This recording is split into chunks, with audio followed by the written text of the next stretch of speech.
today's video, we'll be covering insurance, a riveting topic I know, but in this line of work, it's important to be familiar with it. By optimizing how insurance claims are processed, United Medical can help our clients receive higher payments for claims and in a timelier fashion, which is a huge benefit to any medical practice. From the consumer side, the short answer is that consumers pay a monthly premium towards a health insurance plan to cover medical costs in the future. There are a variety of insurance companies out there, most with multiple policies available that offer varying coverage. Most consumers only need to be aware of the intricacies of their own current policy. Medical practices, on the other hand, deal with all companies and all policies. The cycle starts in the physician's office or in the hospital. A claim is sent to the insurance company. It can be denied for a variety of reasons, which requires the claim to be corrected and resubmitted, and eventually the claim gets paid, most of the time. Instances do arise where the insurance is not held responsible for the claim, and the burden falls back on the patient. As you can see from this basic outline, it is a complicated process with many variables. There are several steps that can cause payment delays or even denials. By better understanding the process and being vigilant in the collection and reporting of information on these claims, payment delays can be significantly reduced. Let's look at how United Medical works to optimize the processes utilized by our revenue cycle managers to reduce these delays and denials. Medical practices must work with numerous insurance companies and policies. There are a significant number of policies for a revenue cycle manager to master and process claims correctly. Before we get overwhelmed, let's break it down a bit more and look at the main categories of insurance coverage in the United States. Of the insured population in the United States, 38.2% have either Medicare or Medicaid. If revenue cycle managers familiarize themselves with the Medicare-Medicaid system, they will be equipped to successfully complete 40% of the work their position demands. Most claims are not handled by Medicare or Medicaid directly, but rather locally based Centers for Medicare and Medicaid Services, CMS. The CMS must obey all rules and regulations outlined by Medicare and Medicaid, assuring their process is uniform across all CMSs. Based on this data, I would recommend new revenue cycle managers spend their first few days familiarizing themselves with Medicare and Medicaid rules and regulations. This knowledge will assist them with 40% of their day-to-day job. But what about the other 60%? That group is the employer-based policy or non-group policies, and there are hundreds, even thousands of variables within this group. Becoming an expert in this space would be an impossible task and inefficient. Instead, we break things down by regions so that each revenue cycle manager has a small group in which they specialize. To use my home state for an example, there are only 4 major insurance companies operating in Delaware: Highmark, Aetna, United Healthcare, and Cigna. Any revenue cycle manager who is assigned to the state of Delaware as a region need only know the ins and outs of these 4 companies. Yes, there will always be outliers that need to be handled on a case-to-case basis. No amount of preparation can cover every eventuality. But by partitioning our workload and giving revenue cycle managers smaller fields in which they specialize, we set up to become experts in the claims they deal with 99% of the time. Furthermore, when insurance companies process claims on these policies, there's little risk to the insurance company because these plans are employer funded. The costs are already balanced against the contributions from the plan providers and are not a draw on the insurance system.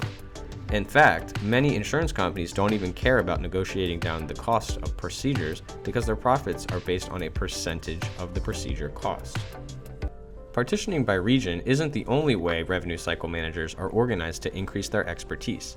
Various types of practices have different insurance interactions. It wouldn't be very efficient for every revenue cycle manager to know the variables in a podiatry practice, so instead, certain revenue cycle managers handle particular practices.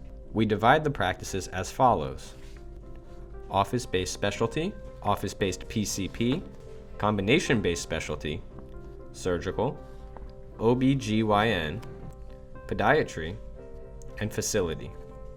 In an effort to maximize claims processing efficiency, UM needed to tackle the root cause of why claims were being denied. This meant we needed a robust system for tracking insurance claims denials, which is why I came up with the UM denial code or D code system.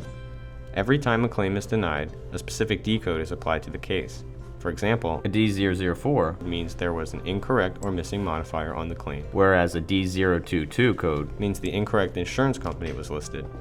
The system was first designed to report back to clients the steps United Medical was taking to address insurance denials, but we found the D code system was also valuable for tracking productivity. We have since added it to our standard reports. By tracking these details, we were able to classify common reasons for insurance denials and advise clients on internal procedures needed to reduce instances. also reviews claim denials to see if the denial was preventable at some point in the adjudication process, and if so, where was the information breakdown that resulted in the denial.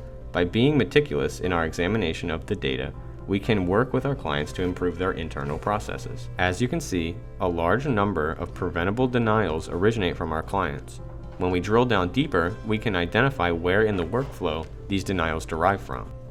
Most denials originate from the client's check-in procedures. By working with the clients to identify and resolve these issues, is able to help correctly process and receive payments without the needless delays insurance denials can cause. Denials typically fall into one of 4 categories: insurance-related issues, diagnosis-related issues, current procedural terminology or CPT code issues, and modifier-related issues. I'll address each of these in turn. Insurance-related issues make up to 40% of all claim denials.